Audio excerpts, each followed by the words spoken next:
Le plan de la présentation est le suivant. On aura une petite introduction, euh, on aura une revue de la méthodologie effectuée, puis la présentation de résultats et enfin nos conclusions. Cela fait pratiquement une année et demie que la COVID-19 a été déclarée comme étant une pandémie d'ordre mondial.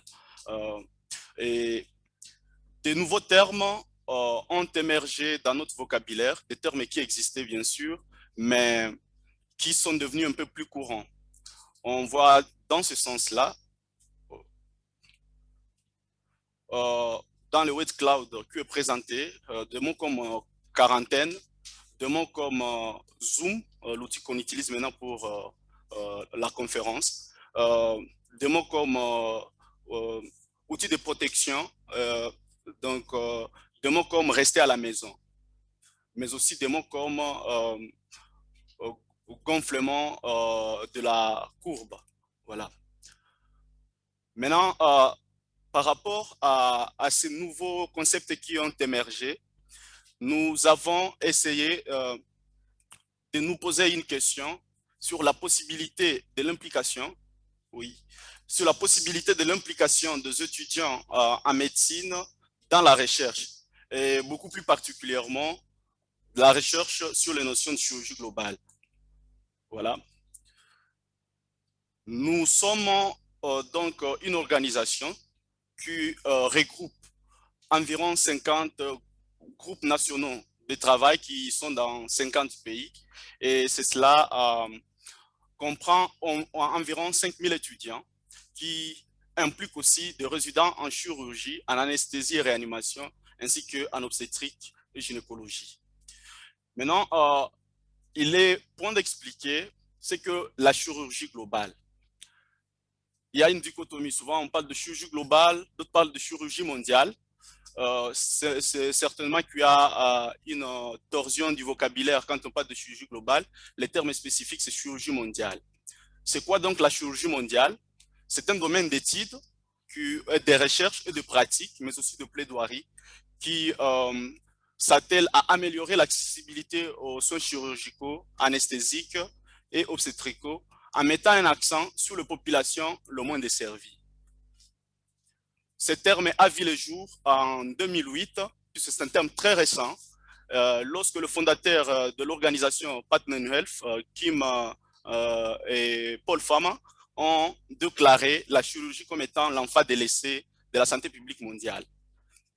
Des études et des commissions ont été donc élaborées, et de ce point, il a été retrouvé par une étude primordiale qui est novatrice et fondatrice de cette science, c'est que environ 2,2 millions de chirurgiens, des anesthésistes ainsi que des obstétriciens sont requis pour que la population mondiale atteigne au moins le taux de 5000 interventions pour 100 000 habitants d'ici 2030. Voilà. On note donc une rareté des données sur l'exposition des étudiants en médecine à des notions de chirurgie globale, notamment dans nos facultés de médecine. C'est une nouvelle doctrine qui est au cœur de la pratique chirurgicale moderne, puisque implique des notions de santé publique et considère déjà la chirurgie comme n'étant pas l'ensemble des actes qui se posent au niveau du bloc opératoire, mais aussi l'ensemble des actes qui vont au-delà du bloc, c'est-à-dire considérant la communauté dans le milieu où elle vit. Environ 5 millions de personnes n'ont pas accès à des soins chirurgicaux. Et les étudiants en médecine ne sont pas exposés à des notions de chirurgie globale. Voilà. Cette étude a utilisé comme approche méthodologique, c'était préalablement une enquête internationale qui a été effectuée en ligne. En ligne, pourquoi? Parce que nous étions dans le contexte de pandémie de Covid et que la population était confinée à domicile.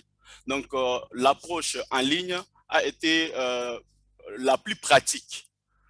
Deuxièmement, la population intéressée, c'était les étudiants en dernière année de médecine, notamment ceux qui sont appelés internes ou médecins stagiaires par rapport à notre contexte.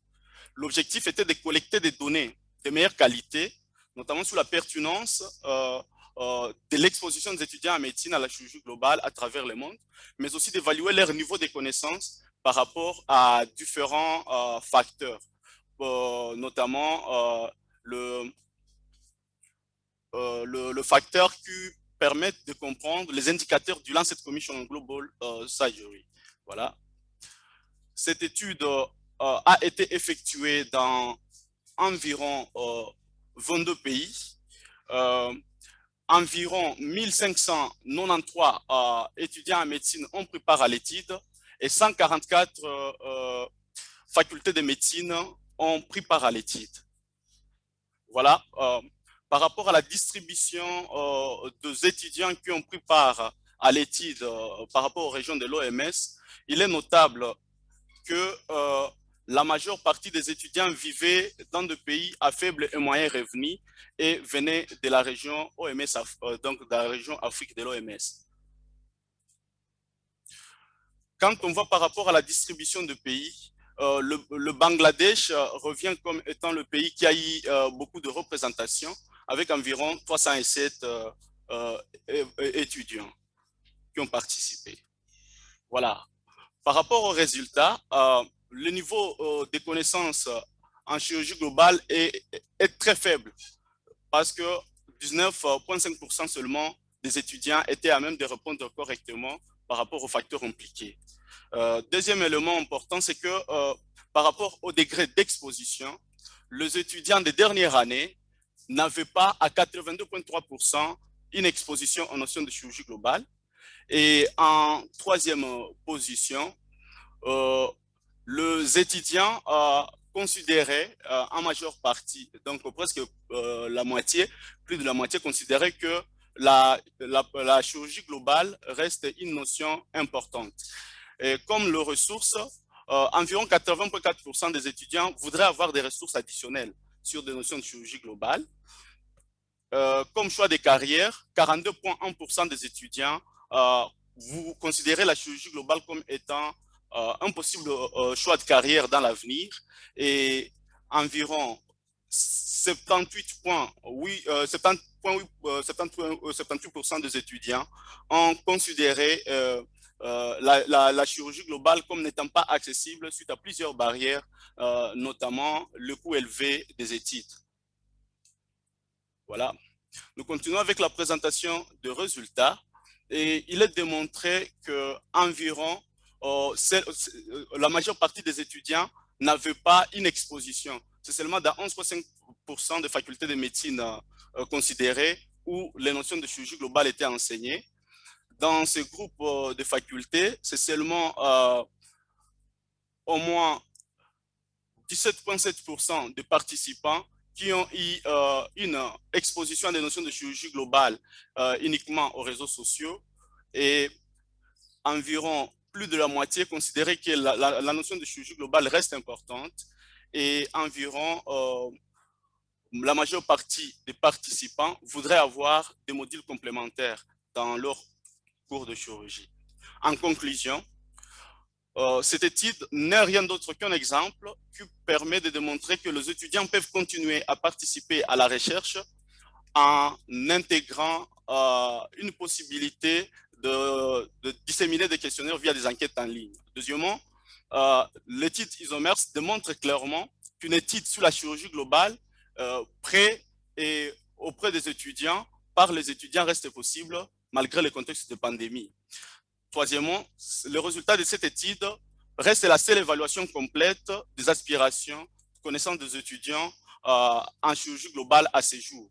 Et en dernier lieu, l'évaluation des connaissances, mais aussi des aspirations des étudiants en rapport avec la chirurgie globale, reste la clé dans l'élaboration de solutions pour les décideurs et les concepteurs des curriculums académiques.